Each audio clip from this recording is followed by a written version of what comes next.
here is the twist that almost nobody in the conspiracy community talks about. And it changes everything. Adam Weishaupt, the so-called architect of a shadowy world order, spent the last 40 years of his life, writing philosophy books. Publicly. Under his own name. Supported by a duke. Giving lectures. Living openly. He was never imprisoned. Never truly hunted. Never silenced. For a man who supposedly threatened the entire power structure of Western civilization, he lived a remarkably comfortable, undisturbed life. Which raises a question that historians rarely ask aloud. What if the banning of the Illuminati was the plan all along?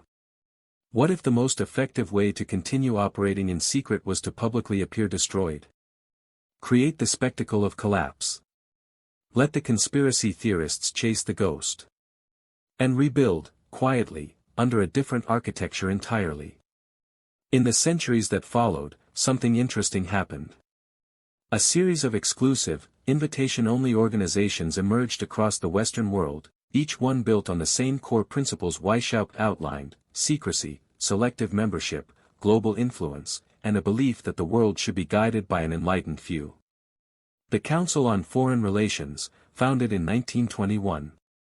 The Bilderberg Group, founded in 1954, whose meetings are closed to press, protected by military security, and attended by heads of state, central bankers, and media executives.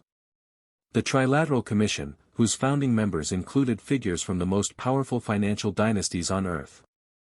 None of these organizations claim any connection to the Illuminati.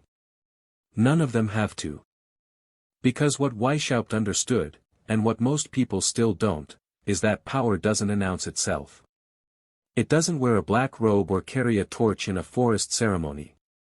Real power sits in a quiet room. It shapes the curriculum your children study.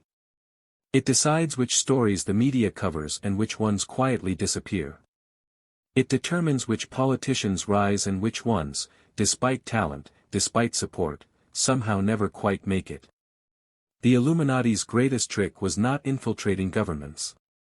It was teaching the world to laugh at anyone who noticed.